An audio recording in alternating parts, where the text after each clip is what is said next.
Hola, hoy revisaremos la maniobra de tacto rectal, sus indicaciones, la técnica para realizarla y algunos ejemplos de cuándo podría sernos útil.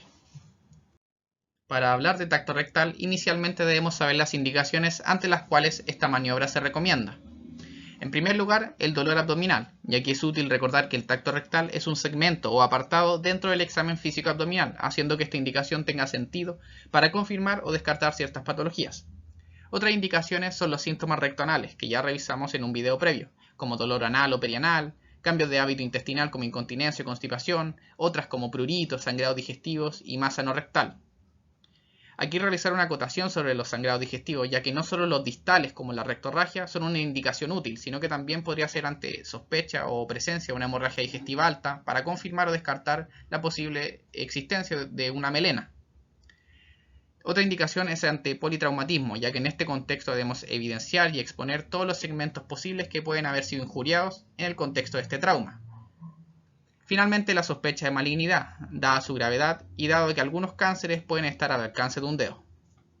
Por otra parte, tenemos las contraindicaciones, como la falta de consentimiento, la ausencia de ano de forma congénita o por una estenosis anal, cirugía anal reciente, dolor anal severo, como podría ser el caso de una fisura anal, prostatitis, no solo por el dolor, sino que también por el riesgo de generar una sepsis secundaria a la palpación de la próstata.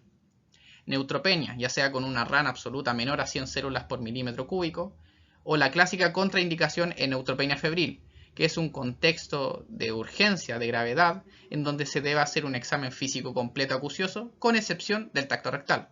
Y finalmente la falta de implementos.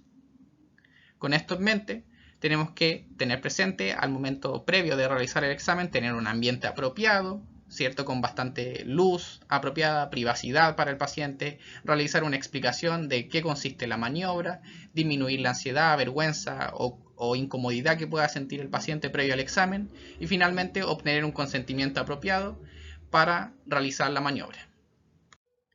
El equipo necesario para realizar el tacto rectal va a ser constituido por lubricante, anestesia tópica en caso de que se requiera, guantes, al menos 3, y eventualmente un test de hemorragia oculta en heces como screening en algunos pacientes con las muestras fecales que queden en el guante, todo lo que está destacado en el cuadro rojo. Lo que está fuera del cuadro rojo son los materiales necesarios para realizar una anoscopía, procedimiento que se indica ante dudas o imposibilidad de realizar un tacto rectal, entre otras indicaciones. Por otra parte, la posición para realizar el tacto rectal es variable y depende de cada contexto. Existen posiciones genupectorales, litotomías, entre otras. Probablemente la posición más usada es en decúbito lateral izquierdo, también denominada con su epónimo como posición de Sims. La técnica, resumidamente, consiste en primer lugar en la colocación de guantes. Un guante para la mano no dominante, dos guantes para la mano dominante o examinadora. Luego se hace una revisión superficial, separando los glúteos gentilmente, haciendo la inspección externa en la región del ano y perianal en busca de lesiones, fisuras, hemorroides, masas. Y finalmente solicitando al paciente una maniobra de Valsalva para ver si estas lesiones se modifican o no con estas maniobras. Luego se procede al tacto rectal propiamente tal, con uso de abundante lubricante para no generar disconfort, ya sea aplicando lubricante a nivel del dedo y o a nivel de la región anal.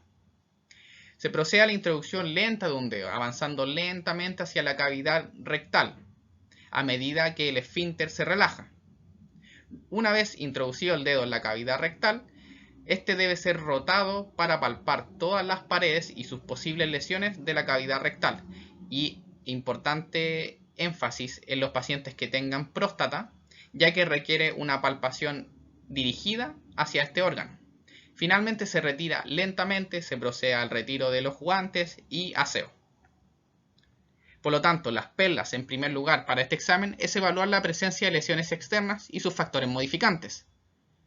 Determinar la situación del esfínter anorrectal, tiene un tono muscular normal, aumentado, disminuido y cómo se relaciona esto con la capacidad de continencia del paciente.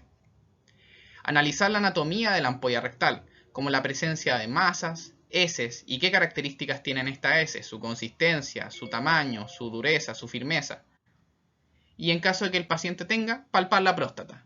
Si es que hay un aumento de volumen, si es que es localizado o no, como podría ser una forma nodular o una forma generalizada, y en caso de cualquier pesquisa de aumento de volumen, qué consistencia tiene. ¿Es indurada? ¿Es blanda? Etc. Finalmente, revisar los guantes en busca de sangre y o heces, además de evidenciar sus características. ¿Esta sangre de qué color es?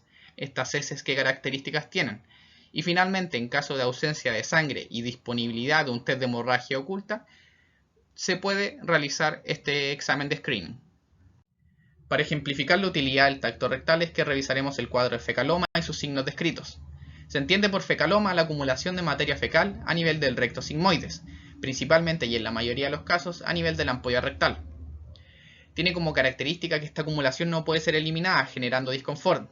Se presenta en personas con constipación crónica, megacolon, personas mayores, originando una clínica con dolor hipogástrico, compromiso del estado general, anorexia, síntomas rectoanales como pujo y tenemo rectal, y diarrea paradójica, que constituye la evacuación de líquido por rebosamiento ante este fecaloma. Otras manifestaciones podrían ser los síndromes geriátricos, principalmente como podría ejemplificar el delirium. Lo importante es que cuando este fecaloma se ubica a un nivel bajo, es decir, a un nivel rectal, puede ser palpable por el tacto rectal que revisamos, sintiendo una masa palpable, fija, dura, con un dolor variable y algunos signos, como podría ser el signo de la impronta digital, que consiste en presionar con un dedo la supuesta masa fecal durante unos 10 a 15 segundos y después comprobar si es que esta presión ha generado una impronta. Aquí el resultado es que una masa fecaloidea o un fecaloma conservará el hueco provocado por la presión del dedo. El signo de Yersuni. El signo de Yersuni se presenta ante masas fecales y se describe que si un dedo puede comprimir la masa fecal de tal forma de que la mucosa intestinal se pega hacia ella y luego se retira el dedo gradualmente, es posible percibir un despegamiento o una separación de la mucosa en relación a la masa rectal.